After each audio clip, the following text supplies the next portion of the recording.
All right, for the second part of Transdimensional Teenage Mutant Ninja Turtles, we are going to talk about time travel and a little bit about dimensional travel. It's mostly going to be time travel because it's what I see people doing the most. And to be fair, you can do a lot of the dimensional travel concepts just by getting Rift's Phase World if you want to do that. And it's way more in depth. But if you have this book and if you are interested in what TMNT Redux is going to offer you, because apparently they're not changing anything on this, well, then I've got your time and relative dimensions in space ready to go. Role-playing games thrive in fantastic worlds and at inclusive tables that embrace these core values for the most positive gaming experience. Donate to the Wounded Warrior Project via the link in the description below to help honor and empower our wounded heroes. On Thursdays and Saturdays, watch Heathen Dog's Dirty Casuals play multiplayer video games over on Twitch. On Sundays and Fridays, join us for tabletop role-playing game content on both YouTube and Rumble. Finally, please take a quick moment to like this video and share it with both your friends and on social media. If you have not done so, please subscribe to Legion of Myth and activate that bell icon to receive notifications of new content. All right, I should have started here. There we go. Transdimensional Teenage Mutant Ninja Turtles. All right, so yeah, just for folks, yeah, this book is hard to get. Remember, Palladium hasn't had the Turtles license for many years, and once you lose the license, you can't really sell the books anymore. So, yes, I'm happy to have my copy of it, and as you can tell, it's been used, but it's in good condition. Nothing's fallen apart. So forth. And yes, I got extra copies. I made it sound like there's a lot. There's a few extra copies that I got for Legion of Myth after the new stuff comes out that we'll be using for giveaways. I haven't decided how I want to do that, considering that those books were crazy expensive, but figure it out. All right, so let's look at time travel in Transdimensional TMNT. I am not going to read this section here. There are a lot of rules and explanation for time travel, and here's what I think happened. I think this guy who wrote this book, because I don't think it was Kevin, well, tell me it wasn't Eric. Oh God, please tell me it wasn't Eric. It was Eric. I think he was really enamored with his idea here, which isn't horrible, but he had to spend a long time explaining it. Look at those, all like those bullet points and everything that's going on there. I don't have a problem with it. I want to be very clear about it. I said I didn't use it in my game. I don't have a problem with it. It's actually fairly interesting.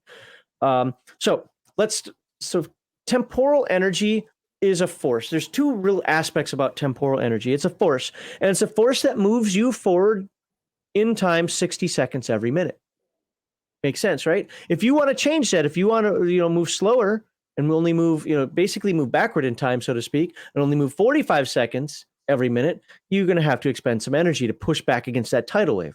If you want to speed up and go to or 120 seconds per minute or 1440 seconds per minute or insert number here, well, you're going to have to inject a lot of energy to resist that. And that's one of we'll get to it in a moment, but there are two types of time travel. They call it the easy way and the hard way. The hard way is I want to go to Heathen Dog, pick a year. Pick a month, pick a day. I don't care. Pick something. 1987. Okay. Do you want to do that from 1988 when the book was written, or do you want to do that from now? From now. Okay. 1987. You go back 1987. Well, I don't have the math on that, but let me just tell you, you would need probably the power of every nuclear reactor on the planet to make that jump. That's unfortunate. Yes, that is very unfortunate. Basically, if you want control over your time travel, the amount of energy involved is astronomical. Now, it starts low. Like if somebody's reading the page, they might see the 10,000 number. It's only 10,000 watts. Yeah, that's like to go like a minute in the past or something like that. That's to go anywhere significant is big time. So the other part is that things also have temporal energy. So that's what the temporal energy word on the screen. That's what we're still talking about. So objects move backward in time will decay and erode. It's this game's way of saying, no, you can't take an F-15 to the Roman Empire and expect it to, change history for you. Because that F-15 is going to degrade fairly quickly. Actually, Roman time period, not that quickly, it's based on how far back you go. But you might have it for a week, which guess what? That'd be enough to end any war that the Romans were having. Yeah, you're going to win. But things degrade. Objects move forward will actually become stronger. So if you take an obsidian knife that some Neolithic person made and bring it to modern day, you're actually going to find that it's a bit stronger. Now, is it going to be a lot? No, that's like what, 50,000 years? I mean, it's not going to be that much stronger. This game is really built around millions, but it will be stronger. It will work better. Where obsidian might normally chip, this one doesn't. And it talks about the rules for that, more SDC and things like that. Animals and humans move forward in time will gain size, IQ, mental endurance, and or physical strength mutations. Yeah, I wouldn't suggest bringing back, a proto-hominid from, 100,000, 200,000 years ago now, because he's still going to have a monkey brain. But he's smarter. Yeah. For a monkey. But he doesn't know how to read, and he's going to be smarter, probably more crafty and cunning, and he might even now have a mutant power. Don't do it. On the other hand, if you move somebody backward in time, they start to devolve. If I bring Heathen Dog back in time and leave him there, he's going to start to turn into Neanderthal Man. He's going to start scratching and eating fleas out of his armpits. So it says, read the for example, and I know where is that? If I can't find it, I'm not going to read it. How long does this de-evolution and evolution take? Well, there are rules for that. I would be honest with you, I didn't write it down because I just want to say that it's in the book. There are rules for it, and it's longer depending on how far you've gone back. But yes, you do re-evolve if you went back in time. And you come back. The caveat to that is if you take a child or something in its infancy, nope, permanent. So we can look at that. I think it's 2d6 days. So what you want to do is take your newborn child, go 5 million years in the future. Got it. Let him evolve, and then bring him back, and he'll stay evolved. That's awesome. So, I just saw the for example. Not that for. I'm not gonna. I can't find. I should have wrote what page that was on. I did not. So we're gonna move on. Looks like it should. Whatever. It should be before page 33, but I'm not seeing it. Time travel. First picture things. Energy. There was a whole paragraph that I thought, okay, whatever, we're going to move on. It's on the screen here. You can see how, this talks about the living creatures. Make sure it wasn't on this side. I didn't even look on this side. No, it'd be before temporal freeze. Okay, well, I lost it. And there's something I want to say about the for example, because it actually talked about how it works in the game, but we're going to move on. So temporal freeze. Now, temporal freeze is stopping time. But it only stops time in your small little area or just for you by yourself. Okay. So, yeah. How it's explained here is you're moving backward at exactly 60 seconds per minute. Why does that matter? Because that's how this entirety of TMNT or Transdimensional TMNT talks about time travel. For everybody, it's just freezing time, but there is a process for it, which is actually bringing, you're slowing it down to you're going 0 seconds per minute. Because if you're going -1, now you're technically going backward in time. Okay, and it's working against the temporal energy. So it says pushing. We have page 34. Pushing. Oh, pushing. Okay, now we're gonna get how it's done. This is the part that. So what I've been talking about mostly is the hard way. And so this is the for example I know I wanted to read. I don't know, maybe I just wrote my note cards weird. For example, imagine pushing using temporal energy up to 6,000 seconds per minute, 100 times the usual rate. At that speed, it would take 1 day to travel 100 days because you still move through time somewhat normally. For you, your perspective is normal. So if you're speeding up time like that and it takes you a day to travel 100 days in the future, you're still going to live that day.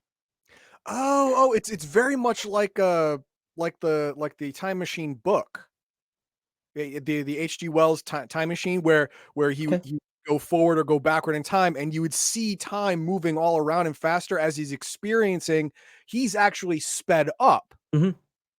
and he's experiencing time from his point of view. So it's like that. I used to actually own that book, and I never read it. Really? And I don't have it anymore. Yeah, I never read it. I didn't want to as a kid. I thought it would be boring. Oh, well, Now I wish I had it, But now moving backwards even more difficult since it involves moving against the force of the time stream. In fact, it's been estimated that it would take the entire energy output of a nuclear reactor just to push backwards by a rate of 30 seconds per minute. Oh, that's awful. So, not surprisingly, this kind of time travel is almost never used. So remember, pushing the time travel the hard way is you are in control. You're controlling the flow of time. Mm-hmm. But let's say you're like, well, I don't want to have that much control. I just want to I go don't back. have 5 nuclear reactors at my beck and call. So then there's the easy way, and this is where things get argumentative with people. Some people like this, some people don't.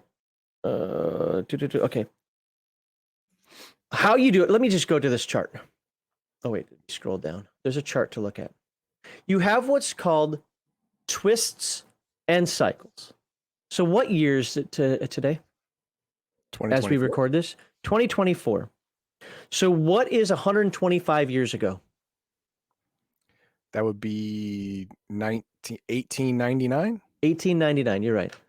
If you want to time travel the easy way, not use a lot of power, and just be like, let's just do a hop, you can go to 1899.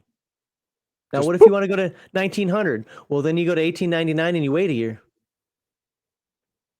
What if you want to see the First World War? Well, then you go to 1899 and you wait 15 years. Then there are, now twists are the small version. Then there are cycles. Cycles are the big version. That's the big number over here. So cycle prime, which is 19, remember this book was written in 1988. First printing was 1989. I have the first printing here as well. If you want, you can go through a cycle. So how it's described is, think of coils. A hose is stacked on top. Coils all match, and you're just breaking through one hose to the next hose, next coil down. Okay, and then breaking through to the next coil down. And yes, you do have to pass each one of these. So if you want to go 27 million years ago, you've got to go from prime to A to B, B to C, C to D. Now you're 27 million years ago. And when you're there, you can now, for whatever reason, hey, your twists are like smaller coils, okay, as it goes up. So you can break through each of those twists in the same way. It's a coiled hose made of coiled hoses. Okay, so the takeaway for this is that if you look at the modern Doctor Who explanation of timey-wimey nonsense, a ball of string, all things touching each other, you can jump from where one string touches another string to where it touches another string. That's the time period date.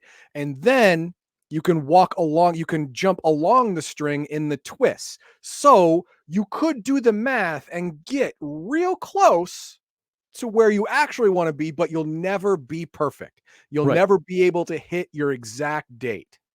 Right. Okay. And there's a whole concept in here where, let's say Heathen Dog right now twists 125 years back. Okay. And I'm chasing him for whatever reason, because, I'm a time cop. I would still arrive there after him.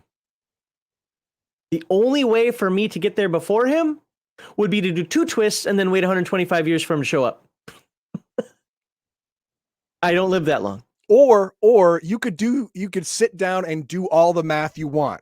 If I go from prime to A and then do several twists there and then 1 twist back and 2 twists forward, and then I'll hit it. Maybe that math works out. Maybe it doesn't. So if you were to do that, let's say you took multiple jumps like that. Let's say you took 10 jumps. Who cares? If you took 10 jumps, you went from to 13,000, then 350,000 BC. By the way, thank you, book, for using AD and BC and not that weird nonsense. No, they didn't have that nonsense back then. They did, but nobody catered to it back then. Where let's say then he went to 2.8 to 2.8 million years ago, and then starts doing a couple 151 year twist forward, backward, whatever, right? Let's say it took him a total of a week to do that. He had to eat some food. He took a break, took a nap in there, a few times, but it took him a week. And then I go and I follow him. If Heathen Dog never touches his watch, doesn't account for daylight savings time for 2.8, million years ago, and I leave the next day, and I do the exact same pattern that he did, I would arrive literally a day after him, and our watches would show the same time. Because as he explained with the HDOLs thing, is our relative time still stays the same. We just happen to go back. So I can never, if he leaves before me, I can never get there before him. The only way to do that would be doing it the hard way. And I'm not going to get into this anymore. Like I said, this is where arguments start. Well, that's dumb. Why shouldn't I be able to get to where I want? Okay, well then don't use this. You know how hard it is to make a coherent story when people can travel to any point in time they want to? Yeah. I mean, come on. If you had a TARDIS, well, actually, a TARDIS would work more like this, the way Doctor Who's TARDIS works, because it's kind of crappy. So it would be the jump one. But if you had the hard way and you had like a 0-point module from Stargate and you had all that kind of energy and you could do whatever you wanted to, you just, every problem would be solved. You would have no problems anymore. Well, at least for you. Yeah, that's what I said. You would have no problems. Every problem is solvable, and it's very, very easy. You just go back in time before it's going to happen, and you kill Hitler. There you go. You win, right? As a baby. And the way you'd have to do it here is you'd have to go to 1899, wait until you found him in World War I, or all the nonsense he was doing between World War I and World War II, or like you said, find him as baby. I don't know what year he was born. Well, actually, 1899 would be kind of close, wouldn't it? It'd be a couple of years. He'd be a kid. Yeah. So maybe, you kill him when he's 2, whatever. Fine. So, I mean, you could still do things like that. And I don't know if what Heathen Dog's premise is the point of why he did this, or if this was just good idea fairy or whatever. I don't have a problem with it. I actually like it. Now, then you're going to say, Max, why don't you use it? Because in the campaigns that I ran that included this stuff, it just wouldn't have worked. I needed them to be more sliders, more Doctor Who, because that's a little bit more of what we were doing at that time. So, and actually, it was more. What would be awesome is if someone made an automatic table. Like, I want to go back to 1841. Okay, and then you desired destination 1841. Calculate. Oh, current year, desired destination. Yep. Calculate, and it would calculate how many cycles you'd have to go through, how many twists you have to go through to get as close as possible, but not overshoot. I would love a web-based form that does that. That would be awesome. So the year that you picked would be really easy. That would just be 2 twists. Where it become fun though is I want to go back to 66 million years. I want to be there when the meteor hit, exactly when the meteor hits. And I don't want to have to wait 500 years or 305 years, because you see that's what those twists are, because I won't live that long. So Get me as close to the meteor strike as you can. That would be, for me, that would be, because you'd have to go to cycle F, do a whole bunch of twists, go back to E, maybe D, twist again, because the twists is your fine tuning. Yeah, is your fine tuning. Yep, exactly. That you get you go through the cycles to get the difference in twist. That's where you can dial in as much as possible. And you know what? I'm not sure. I suspect it is possible to pick a year, any year, and if you go through enough cycles and twists, you can hit that year. I never even considered using alternate cycles, because once you get to the cycle, then you start going into the twist. But maybe, George, I'm not going to put that on the screen, but your last comment there, I 100% agree with. All right, now let's. I already did that. Okay. We're not going to go. There are a lot of rules, a lot of discussion, a lot of examples in here, because he has to explain this. It's not really complicated, but it does require explanation. So we're not going to talk about oh God, lots of fluff in here. It is not bad fluff for the TMNT universe. It's not for this video. If there's one complaint I have about this book, it's the comedy midget Aztec guy. it's how they made the time. Obviously, you know the Time Lords are based on Doctor Who, okay? Sure. And you're going to see that in multiple different ways. But they're so cartoonish and almost bumbling idiots that I ignore them completely. Now, he said page 39. Is this the one? Yeah, he wanted to show Rennet right there. So he paid for this. So let's put that on the screen. There's I call it Rennet. I don't know if it's supposed to be Renee. When I see Renee, I want an E with an accent over it. Maybe it is supposed to be Renee. I always call her Rennet because she's weird. She got big boobies though. Yeah, there you go. Of course, a little bit of a butterface, but whatever. It could just be the dumb hat she's wearing. Again, I am not with the art in this book. I to be fair, I have never dealt with the Time Lords. I've never put them in a campaign. I have no interest in them. This is the enemy. This is the master. I mean, Lord Savatani Romero, who's trapped in time right now. What's that? He's a satyr. Yeah, he's the devil. The time devil. If you watch enough Doctor Who episodes, old Doctor Who, the master is basically a human form devil. Yeah, he even turns into a lich at one point. So anyway, we're skipping that. We're going to go to 42 because we need to talk about some magic here. Because you're like, wait, what? Yep, there is magic. Are we going to stop this episode? Or nope, no, the last one is actually going to be on equipment and dimensional stuff. Okay. So we're not going to read all the things here. I just wanted to zoom in there so you could see some magic. The success or failure is if you're trying to create your own magic, so that's not spell casting. This is what I wanted to look at. Now, Heathen Dog, I need you to do me a favor. Okay. Of course, we're going to look at 2 tables. Sure. One a little later. Let me zoom out. I want you, don't memorize it, but just get an idea of this table. Okay. So level 1, 2 spells per melee. +1 to save versus magic, Sure. Et cetera, et cetera. You got that, right? Cast 1 additional spell per melee. As you get better and better at casting magic, you can do it faster and better. Okay, I get it. So that's 2, 3, 4, 5, 6. Yeah. Okay. So and the casting of a spell counts as 1 attack action. It'll take the place of hand to hand. So if you have more magic attacks than hand to hand, simply means you're out of physical combat. You can't punch.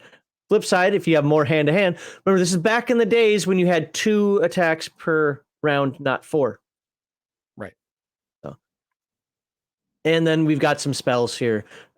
Gives the nomenclature here. We don't have to look at them. Here's the list of spells. We'll just take a look. If there's any one in particular you want to look at, I can do that, but I don't want to spend a lot of time on the spells. Not Copper of Adhesion. It's lame. Give me a timey-wimey spell. Give me a timey-wimey. Oh, we're not there yet. Oh, damn it. I don't care about that. Okay.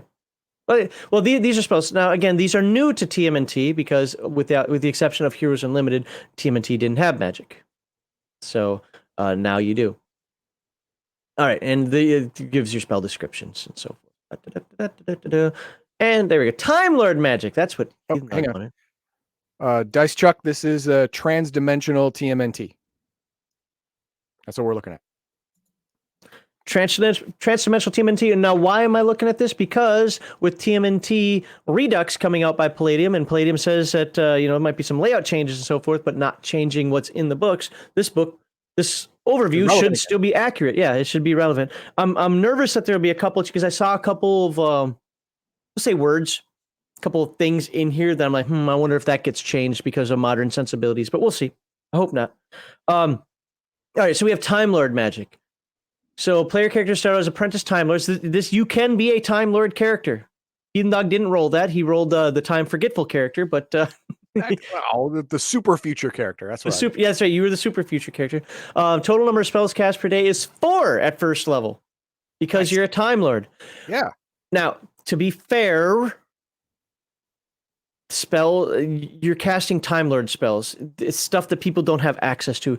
The Time Lord character is more powerful than any other character. The Doctor is the Doctor. It's like if you play the old-fashioned Doctor Who game, or if you try to play a Jedi in a Star Wars game, you are supposed to be more powerful. Yeah. It's just the way it is. And in here, it's the same thing. But what I wanted to do, we were going to look at some of the spells, learning more spells. Here's the chart. So it can cast 2 spells for melee, so that's the same.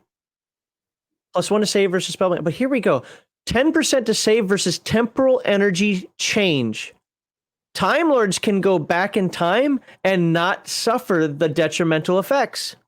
Or at least not as easily. Yeah. They resist it. They resist, yeah. So it might take longer. It'll still happen, but this allows Time Lords to go backward and forward in time and not have to suffer those effects. I thought that was pretty cool. That is neat. This is how Time Lord magic is different than your normal magic. And then let's look at they also get Time Lord abilities. These are just abilities. You get this. You're a Time Lord. You get this. Compute temporal coil. So that web program that you wanted, they have in their head. Yep, they have in their head. Nice. Sense temporal energy, available at second level. Can sense the level of TE and people. He can know if you're out of time. Oh, he'll know me. Here. He'll know me. Sense time stream. It's particularly useful. Accidental time jump. Oops, where'd we go? Oh crap. Oh wait, hold on. Looking at the stars and by feeling this timey-wimey stuff. Oh, we're here. We'll fix the year. Yep.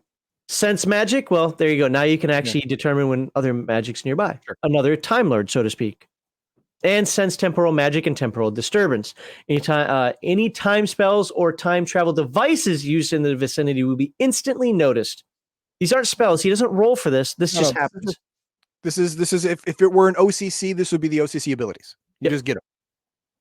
So, all right, let's look at some of these spells. If you want one to look at, I don't really care to look at the spells, but if you want to really look at one, we can do that. Temporal barrier, temporal energy manipulation, energy preservation, freeze, loop, portal. Oh, actually, no, I'm sorry. We are going to look at two spells. We're going to look at time jump simple and time jump superior. Okay, then I want to look at temporal energy preservation, because if you can store up temporal energy, then you could theoretically hard way a little easier, but I want to see how that works. I want to do yours first because I want to compare these other. Where is it? Temporal energy preservation. I see manipulation. I see barrier. Portal. Oh, it's maybe it's manipulation. Maybe it's manipulation. They just the manipulation is there too. Yeah. They don't have it. Come on, man. Maybe it's super. Oh, here it is. Okay, it's after that long thing that didn't look like a spell. Okay. Temporal energy preservation. Range touch. You got to touch something. Okay. Duration varies and no saving throw. This spell can be cast on any living being or object as protection against the ravages of TE distortion. Well, again, your Time Lord, you're going to use this because you travel in time a lot. While the spell lasts, the character or object will be completely impervious to temporal energy, evolution or de-evolution. Okay, there you go. I'm not going to read the rest of it unless you really care, but depending on the strength of the time stream, the temporal energy preservation will last for different times. For travel of 500 million years or less, the spell will keep TE from being altered for an additional 1d6 days. For the more extreme distortions beyond 500 million, will only allow for 2d6 minutes. Okay, of protection. All right. But you can keep recasting it. Yeah, you can. You just got to remember. But yeah, so that's actually a really powerful spell. All right. Now, I wanted to look at time jump simple. We're not going to read the whole thing. Using the spell Time Lord or Apprentice with sufficient knowledge can travel to any temporal coil, either a neighboring twist or any cycle. Okay. Allows for a total load up to 2,000 pounds with the spellcaster. Using time jump simple means the geographical location of the departure and destination points will be identical. And I didn't actually go into that. You can actually find yourself time traveling on Earth, and Earth is gone. Because Earth exists, Earth moves through around the solar system. Solar system moves in the galaxy, and the galaxy moves in the universe. So you could find yourself alone forever. This spell, though, because it's a Time Lord spell, negates that. Oh, okay. So you'll end up where you want to go. All right. Now let's see what superior is. What is this long thing? Okay, time jump superior. I knew it was on that side. The next step behind simple is okay, first of all, the caster can control the location of the destination. Because simple, you end up where you started. So if I did time travel here in my house and I go 10,000 years in the future, well, whatever is located here 10,000 years from now, guess what? You're there. That's where I'm going to be. So works best is familiar with the exact place he wants to go. Otherwise, 10% chance it won't work. Another advantage of time jump is that the caster can aim directly for the location of some person or place. So I can hunt down Heathen Dog now. Pursuit focus, object focus. So he's got an item I want, or I want to follow him. Now, the percentages are kind of low, 20%, but let's remember this is Palladium. You can find ways to mess with that, and it goes up per level. Okay, so it's more like a targeted time travel. Yeah, what I wanted to show is it's kind of like, teleportation without error. This is more like teleportation, and then I want to teleport to him. Wherever he is. I don't care. Just put in his characteristics. Find him in the time stream, then go. You are not going to evade a Time Lord. He's going to find you. All right, that is it for this one. The next one we're going to talk about, I know we haven't really talked about cross-dimensional. There really isn't much to say about cross-dimensional stuff, to be honest with you. We haven't talked about that, but we'll get into a little bit how to make a time machine. Remember, Heathen Dog has 15 million for his time machine. We have to spend that money, right? That's from the first video. So we'll look at that in the third video, and we'll just look over the equipment. What I'm not going to do, once again, just like I do with all the books, I'm not going to look at the adventures. I'm not spoiling them. All right. Well, this first chat we have here will be in the next video. So you travel back far enough, your time machine would break down. That would suck. Like your time machine would degrade as well, right? Well, I don't know. We haven't gotten to what time. Maybe they have a protective time field. I don't know. We will find out in just a minute. But I want to play Encino Man. Okay, well, you can. Encino Man is not a proto-human. Encino Man is basically the same as us. And I think that the time jump forward would bring him more in line to us. So you could play Encino Man. That's fine. What I really hope that people get from this is, while I was describing how the book sets it up, because it is an interesting take on it, I showed a couple of those spells. I showed a few of the powers. I showed, I talked about the Time Lords, mostly to let you know that it's there.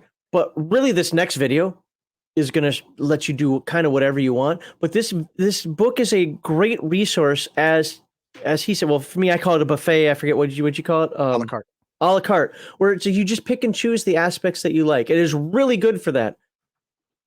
Right, next one we have, just take it back to prove Cleopatra wasn't black. That's okay. Yeah, everyone knows that. All right. Wait, how do you eat and stuff in that 2 years? Well, during your time traveling, if you're doing it the hard way, you still exist during those times. So you can bring food with you. Yep. You bet. And as a matter of fact, it says you better. Yeah.